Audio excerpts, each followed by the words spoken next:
Voltamos agora aqui em estúdio para o debate habitual às terças-feiras com André Abrantes Amaral e Marco Capitão. Aos dois, muito obrigada pela presença aqui nesta edição das 12. Começo precisamente por este tema. Marco, começo por si. O que é que podemos esperar amanhã da apresentação de Paulo Portas e Pedro Passos Coelho? Bem, pouco e tarde, não é? Porque vamos ter umas meras linhas orientadoras e em termos de novidades, por aquilo que se vai sabendo, não vai haver novidades de maior, uma vez que, enfim, e é coerente, PSD e CDS baseiam o seu programa eleitoral naquilo que foi o documento que prepararam há 2 meses para a Comissão Europeia em torno do Programa de Estabilidade e do Programa Nacional de Reformas. E, portanto, a ideia será manter o rumo, até porque a maioria está convencida que as coisas estão bem encaminhadas e, portanto, vai manter o rumo que apontou. Fica por explicar, mas Passos Coelho também já disse que não vai explicar como é que se faz então a tal redução de 600 milhões de euros no saldo da Segurança Social. E, portanto, essa seria a novidade mais interessante. Não estou a ver que vamos ter nenhuma novidade nesse assunto. Saliento também, já agora, que o PSD ainda não percebeu que a sociedade portuguesa está a mudar um bocadinho e esta maneira de apresentar o programa eleitoral, muito unilateral, pouco participada, contrasta claramente com aquilo que o Partido Socialista tem vindo a fazer nesta matéria. Não poderá haver surpresas depois do PS ter feito a apresentação que fez?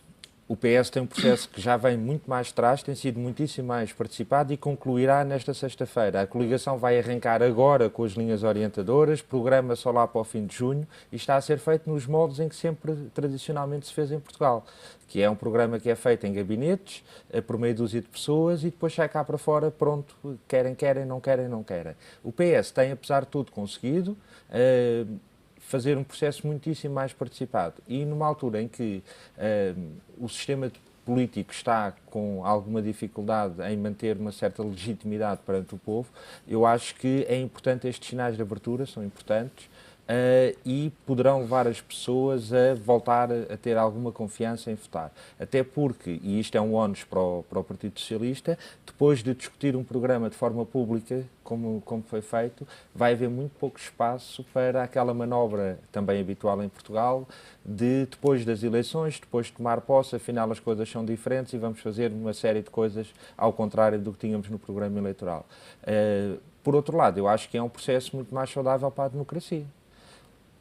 André, acha que não vai haver surpresas depois do PS ter apresentado de forma tão detalhada o que pretende fazer no caso de vencer as eleições? Não poderemos ter amanhã um programa mais pormenorizado, apresentado por Paulo Portas e Passos Coelho? Não, o que aponta é que serão umas linhas gerais, portanto, e também não acredito que haja grandes surpresas, tendo em conta os 4 anos que passaram. Julgo que a coligação vai apostar em repor, ou tentar repor o poder de compra que teve que ser cortado, mas de uma forma faseada, sem que isso afete as contas públicas.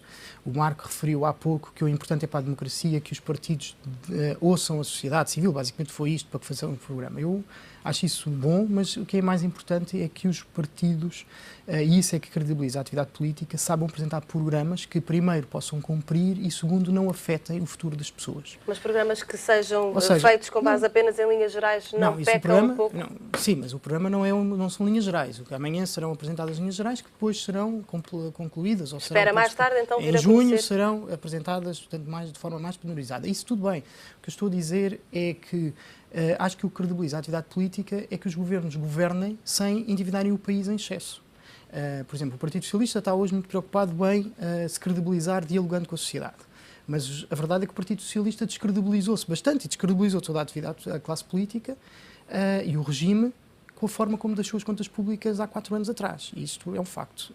E o que é importante é que o próximo governo consiga governar permitindo que as pessoas vivam melhor, o país enriqueça, mas não enriqueça de uma forma artificial, ou seja, não enriqueça porque se endividou.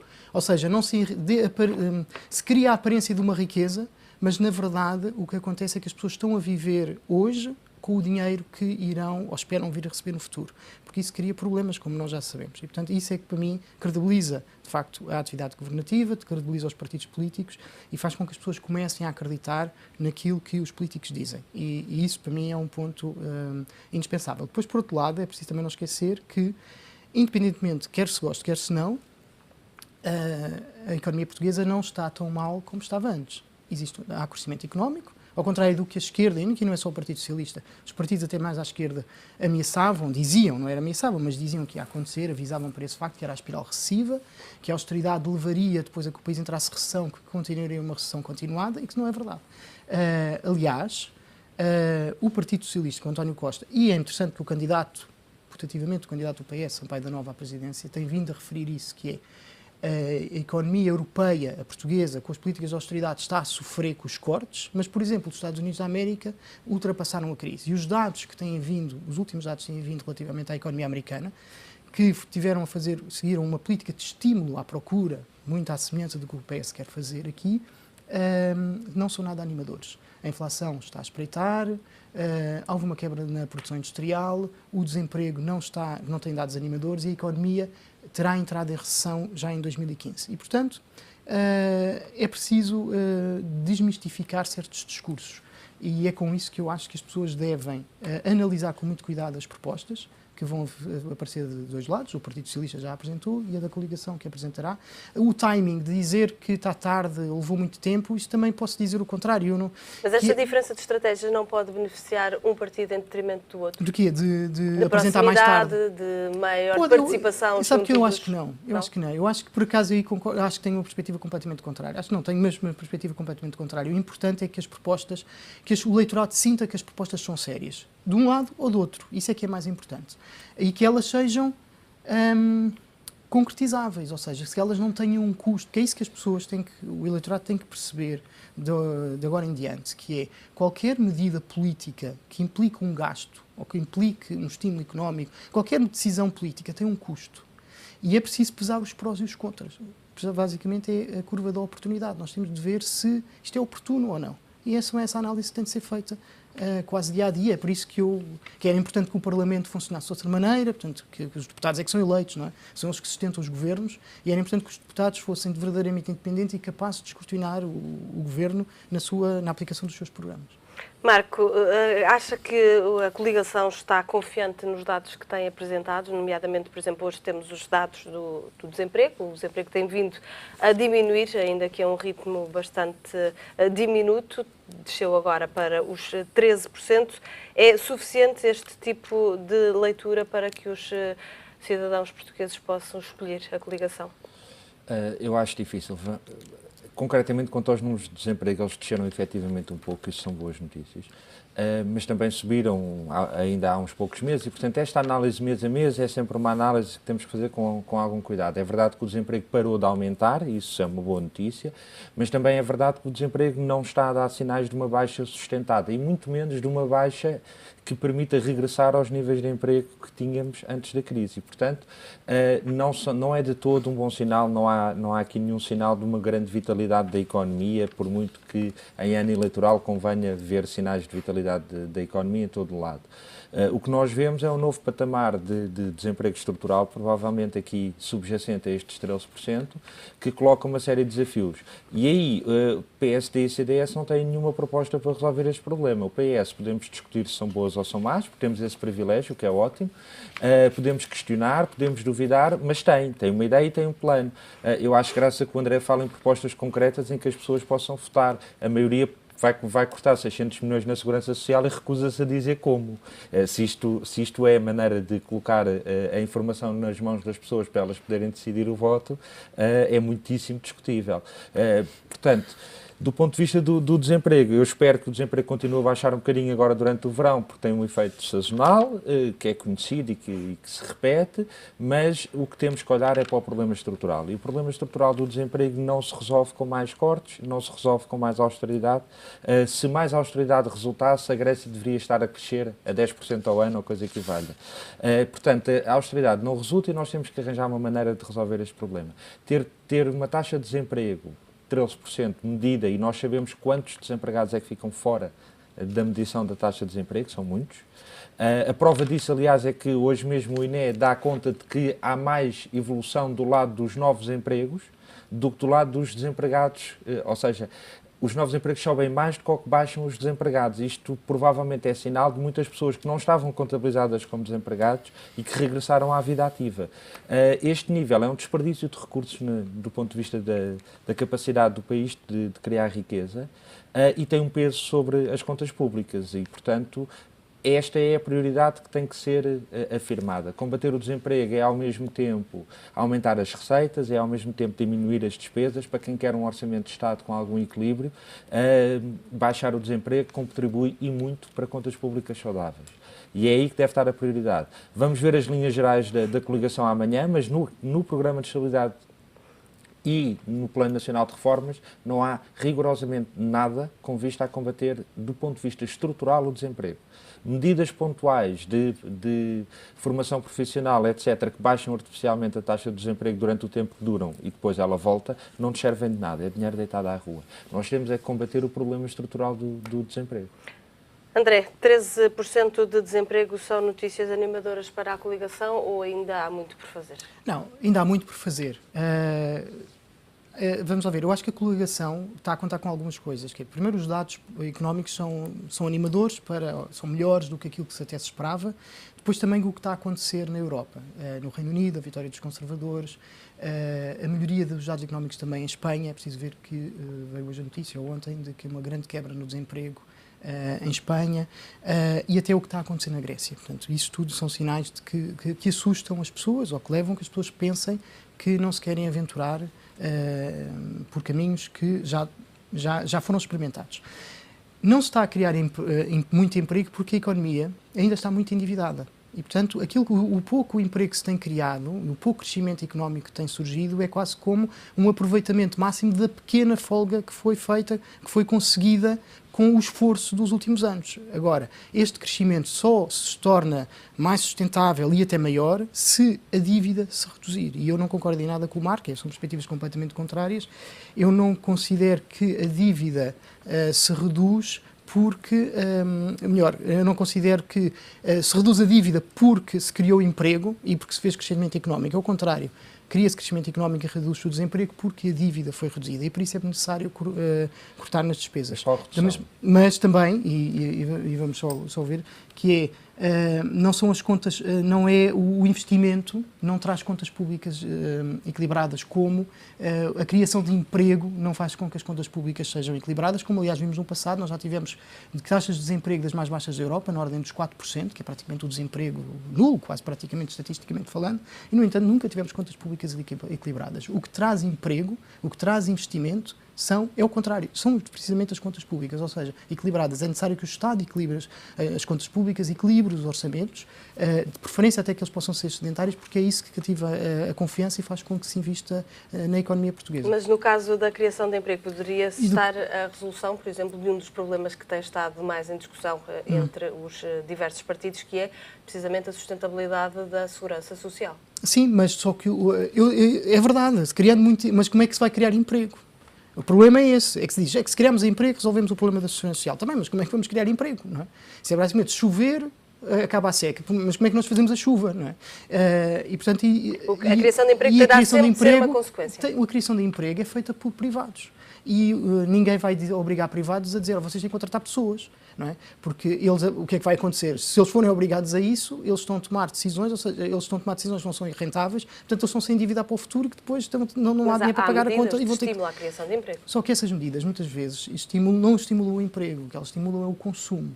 E não há nenhuma prova de que se as pessoas hoje tiverem mais dinheiro, para além de desvalorizar o dinheiro, e portanto, no fundo, as pessoas têm mais nota, mas têm menos dinheiro, têm menos poder de compra, porque o dinheiro não é riqueza. O dinheiro não é riqueza. Mas com inflação zero, não vale a pena. Não, mas isso podemos falar da inflação ainda. Porque há vários níveis de inflação, mas tudo bem. Aquilo que se está a incentivar é o consumo. E não há nenhuma garantia, este é o ponto que eu queria salientar, que as pessoas não vão consumir importando bens. Que, aliás, é engraçado porque é isso que geralmente acontece, que é os dados económicos são melhores e aumentam imediatamente o consumo e a balança comercial portuguesa treme. Ou seja, estímulos à procura, como por exemplo o Partido Socialista e a esquerda quer, é um estímulo à economia alemã. porque são eles que vão beneficiar. É lá que vai acabar o desemprego, porque nós vamos comprar produtos alemães, porque são eles que os produzem. O que é preciso é que nós produzamos produtos, e isso é necessário melhorar a oferta. A oferta é melhorar com investimento, produzir mais barato e melhor, e outros bens, é preciso ser inovador, mas isso não é por decreto dizer nós agora vamos ser inovadores e vamos apostar nisto. Não, é criar condições para que as pessoas, os privados, os cidadãos, tenham capacidade de o fazer e tenham a possibilidade de o fazer.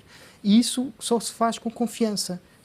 O Estado dá confiança se tiver contas públicas equilibradas. Isto é praticamente... vamos ter sempre ao mesmo. Se é este o caminho, Marco, a confiança dada através das contas públicas? Não, eu lembro-me de ouvir este discurso em 2011. Se fosse este o caminho, tínhamos de ter aí os resultados. Este é o problema da direita para as próximas eleições. É que foi com este discurso que o PSD foi para o governo em 2011. Com o discurso de que ia dar a volta ao assunto, a dívida pública ia baixar, não era preciso cortar salários, estava tudo controlado, os dossiês tinham sido estudados. Eu lembro-me bem destas declarações de Passos Coelho, candidato. A verdade é que a direita esteve no poder durante 4 anos a implementar o seu programa, foi além da Troika, fez aquilo que quis, continua a fazer, vai fazê-lo até à última da hora, dentro da sua linha de ação. E os resultados são, André, posso? Sim, mas foi eleita, sim. Os resultados são, não só a dívida não desceu como subiu, o desemprego subiu. A única área onde nós temos um sinal de alguma contenção é no déficit orçamental, mas mesmo esse vamos ver porque ainda não está decidido, não está fechado o déficit de 2014 e é bem possível que o déficit de 2014 fique bastante acima do que estava previsto. E, portanto, o que acontece é que esta política de, digamos assim, liberalização da economia, de transferência de riqueza dos trabalhadores, menos salários, para os empregadores, mais capacidade de investimento, não funciona. E não funciona em Portugal por variedíssimas razões. A questão aqui é esta. Eu não percebo como é que se acha que há credibilidade em continuar a manter um discurso que durante 4 anos produziu 0 resultados daquilo que tinha prometido e que gerou mais pobres do que nunca, uma elevadíssima taxa de desemprego, uma dívida pública que aumentou quase 50% de 2011 para cá e que vamos ter que pagar no futuro.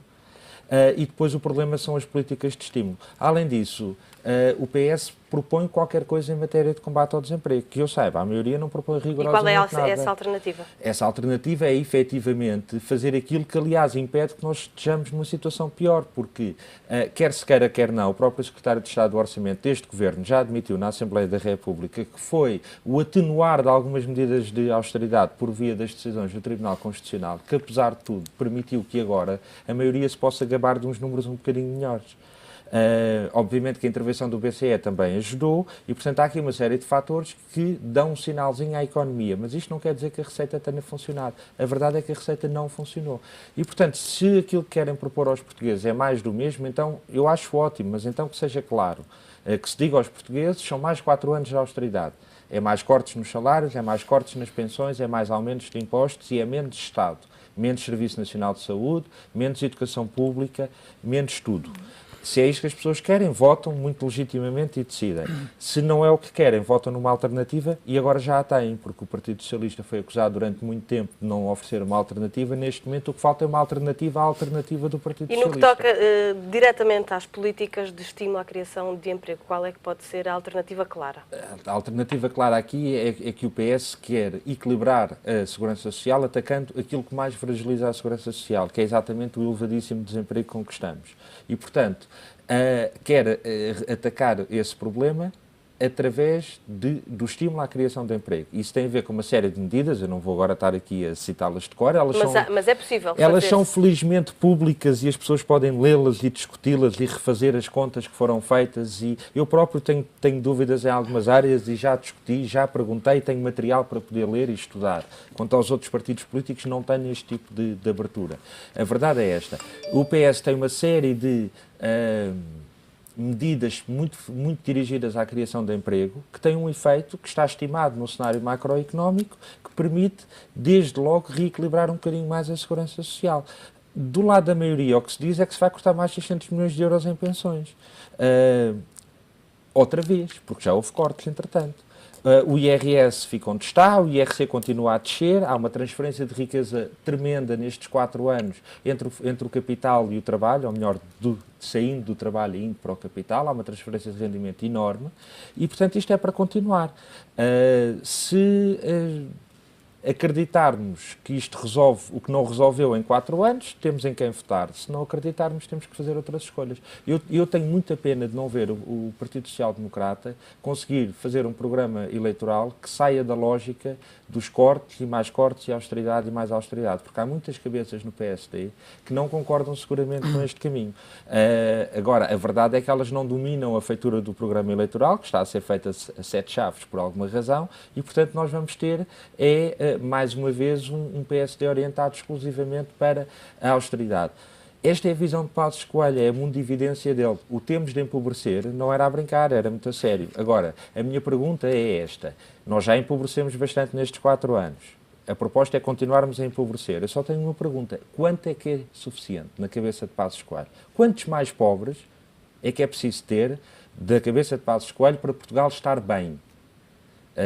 Porque manifestamente é isso que vamos ter se continuarmos a aplicar a austeridade. Vamos continuar a ter os resultados que tivemos. Mais desempregados, mais pobres, menos proteção social e impostos mais elevados. É um péssimo negócio. Posso só fazer um pequeno comentário? É que o Marco quase dá a entender que a coligação e Passos Coelho são masoquistas, ou seja, querem apresentar um programa de sofrimento, de sangue, suor e lágrimas. Não, eles são sádicos, porque o sofrimento não é de certeza para os dirigentes do PSD. É na medida que perderiam as eleições, porque, pelo que tu dizes, o PSD e o CDS vão apresentar um programa de sofrimento aos portugueses e esperam ganhar eleições prometendo sofrimento. E o Partido Socialista promete rosas e o céu na terra. André, espera que haja agora algum alívio? Vão votar em quem? Naturalmente votariam no partido da esquerda, dos socialistas, que prometem tudo do bom. É que todas as medidas despesistas criam desemprego porque elas têm um custo. Aquilo que não é o PS que vai criar emprego, não é António Costa, não é o governo, qualquer que ele seja, que vai criar empregos. São as empresas e são os privados. E, portanto, aquilo que é preciso, e não é transferir dinheiro dos trabalhadores para os empregadores, essa ideia de classes, de luta de classes, aquilo que é preciso é que o Estado tenha contas públicas equilibradas, e isso incentiva o investimento, porque faz com que as empresas criem emprego, e é isso que é preciso fazer, de forma a que se comecem a baixar os impostos. Mas é isso que a coligação diz que tem feito ao longo destes 4 anos. Tem feito. Eu tenho também sido crítico de muitas medidas do Governo. A questão aqui está em que, entre uma e outra, eu confesso que sou forçado a escolher do Governo, não tenho qualquer problema em dizer isso, apesar de eu acho que o Governo foi muito pouco longe, não fez muitas das reformas que devia ter feito para que as contas públicas de hoje estivessem muito mais equilibradas. Nós continuamos a ter um déficit, continuamos a ter uma dívida muito, muito elevada, e é por isso que o crescimento económico não é mais elevado. Mas eu compreendo perfeitamente... no seu discurso posso depreender que espera que haja então aqui algum alívio no discurso que vamos ver apresentado? O alívio... Não pode haver alívio, e eu espero que o Governo não caia nessa tentação, que os partidos da coligação não caiam nessa tentação, se esse alívio prever custos no futuro. Se nós estamos a aliviar para mais tarde ter que pagar e depois voltarmos outra vez ao mesmo onde estava, é que não vale a pena. Porque, por exemplo, o Marco refere que o país está a empobrecer. O país não está a empobrecer. O país, pelo contrário, ultimamente até tem dado a enriquecer. O que estava ao contrário, você não via riqueza. O que se via era dívida. Nós estávamos a aquele dinheiro não era real.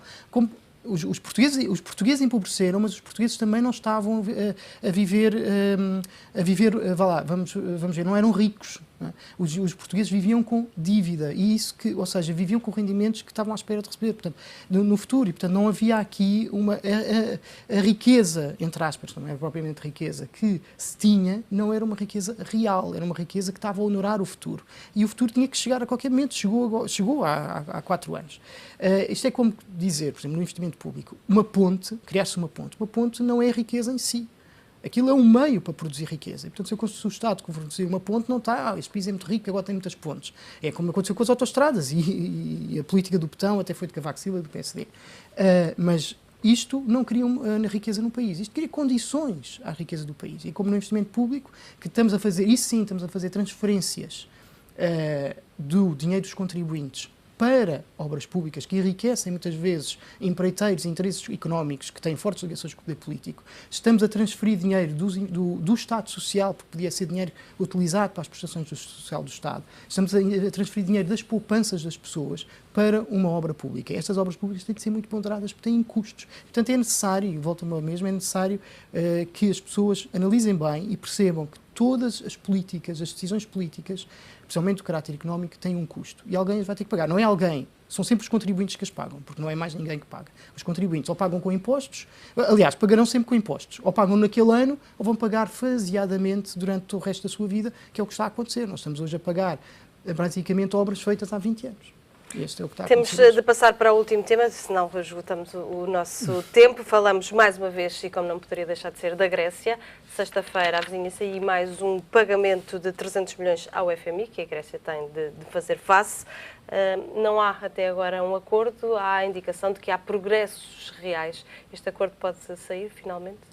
Bom, o pagamento de sexta-feira está coberto. O Tesouro Grego já informou que para este primeiro pagamento ainda tem dinheiro. A Grécia está há muito tempo sob esta ameaça de que não vai conseguir fazer pagamentos. Aliás, mais ou menos desde que o governo tomou posse, que se diz que a Grécia só tem dinheiro para umas semanas. Já passaram uns meses e, portanto, esta coisa de que a Grécia só tem dinheiro para umas semanas é mais... Mas o próprio Varoufakis admitiu que a situação está muito complicada. Estar muito complicado e só ter dinheiro para umas semanas desde fevereiro, pelo menos que eu me lembro, desde fevereiro, que se diz que a Grécia só tem dinheiro para 3 semanas e já estamos bastante mais adiantados no ano. Isto faz tudo parte de uma estratégia de chantagem sobre a Grécia. A Grécia tem-se recusado a aceitar continuar a aplicar uma receita que não funciona. E, portanto, isso aparentemente incomoda muitas pessoas para quem essa receita funciona muito bem, muito obrigado, desde logo a Alemanha. E, portanto, o impasse vai-se mantendo e a Grécia está a ser, basicamente, sequestrada do ponto de vista de que há ameaça de incumprimento, porque vamos lá esclarecer uma coisa muito rapidamente para se perceber. A Grécia teria dinheiro para fazer os pagamentos se continuasse a receber as tranches do empréstimo que estavam combinadas no resgate. E, portanto, o que nós temos aqui é o credor a dizer eu não te faço a próxima transferência e que, por causa disso, tu vais incumprir o pagamento que tinhas que me fazer este mês. E, portanto, a Grécia incumpre se os credores quiserem, porque se eles não cumprirem com o plano de transferências que estava programado no resgate, a Grécia não vai conseguir inventar dinheiro do nada para pagar. O que a Grécia tem estado a fazer é, vai pagando conforme pode, com os restinhos que lá tem do orçamento, dos saldos, disto, daquilo, vão inventando soluções. Mas mais dia, menos dia, essas soluções vão acabar. E vamos chegar ao fim, que é, ou se cumpre o programa de resgate, transfere o dinheiro para a Grécia e ela está em condições de fazer os pagamentos intercalares, ou asfixiam-na de vez. Eu acho que a Europa está aqui a brincar com uma noção muito grave, que é a ideia de que uma saída grega não é má de todo. Isto começa a instalar-se na cabeça... Está-se a tentar empurrar mesmo a Grécia para fora do euro? Há toda uma facção europeia que está. É a facção que acha que é importante sinalizar que os incumprimentos têm consequências. A tribo do risco moral gosta desta ideia de que se um país não cumpre, sanciona-se, que é para os outros países perceberem que é para cumprirem mesmo. Uma saída da Grécia tem consequências imprevisíveis. Ninguém sabe... Quem diz que sabe ou é ignorante ou está a tentar enganar as pessoas, ninguém sabe o que é que acontece no dia a Grécia sair. No dia a seguir. No dia a seguir de manhã, os mercados, os míticos mercados abrem e ninguém sabe o que é que acontece. Podemos especular, podemos ter hipóteses, mas saber, ninguém sabe. E, portanto, estamos a jogar à roleta russa com o futuro da Europa. É isto, no fundo, que se está a fazer. Quanto a quem é que está mal? Bom, há duas partes que não se entendem e, portanto, isto depois nós achamos que quem está a ser teimoso é aquele com o qual não concordamos. Essa é a parte normal. Agora, eu saliento o seguinte, quem tem posto cá fora notícias a gerar instabilidade não é a Grécia. A Grécia tentou, aliás, ainda no início desta semana, dizer que as negociações estavam bem encaminhadas, a tentar acalmar os mercados e, imediatamente, Bruxelas e Berlim, que por estes dias estão muitíssimo bem alinhados, vieram logo dizer que não havia acordo nenhum, que estava muito longe, que não havia nada disso. Isto significa o quê? Manter a Grécia permanentemente sob um estado de instabilidade financeira e, portanto, completamente nas mãos dos credores. Quanto, neste momento, o tempo começa a correr contra o governo grego, porque quanto mais tempo demorarmos a ter uma solução, mais hipóteses há de que a Grécia saia mesmo. Isto vai ser um problema para a Grécia, e eu lamento, mas preocupa-me mais como português que vai ser um problema também para Portugal e para o resto da Europa. Deixe-me dar rapidamente aqui a palavra ao André, muito rapidamente. Sim, muito rapidamente, que é o concluir. seguinte, o programa de resgate também não foi cumprido pelos gregos na medida em que eles deixaram de fazer as reformas. É preciso não esquecer que antes do Siriza ter vencido as eleições, até a Grécia até estava a ter crescimento económico. Há aqui, e depois eu também não concordo com a ideia de que Bruxelas e Berlim estão alinhados como isso. Há da parte da Comissão Europeia uma tentativa de maior aproximação à Grécia. Aliás, também a Angela Merkel, hoje é ela quem está a empurrar o acordo e afastar um pouco até o Eurogrupo.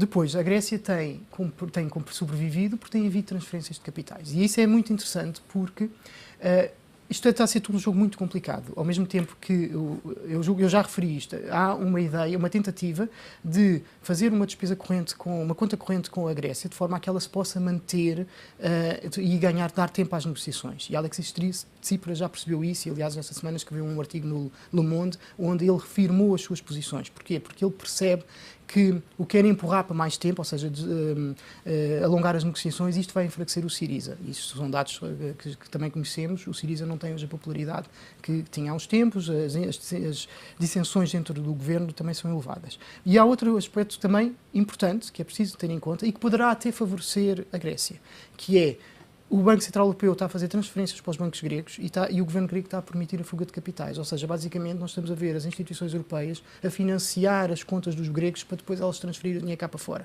E isso poderá ajudar muito os gregos, os cidadãos gregos, mas poderá criar alguns problemas à banca europeia. E isso é um ponto a favor da Grécia de Varoufakis. André, Marco, muito obrigada mais uma vez Obrigado. pelo vosso comentário aqui na edição das 12.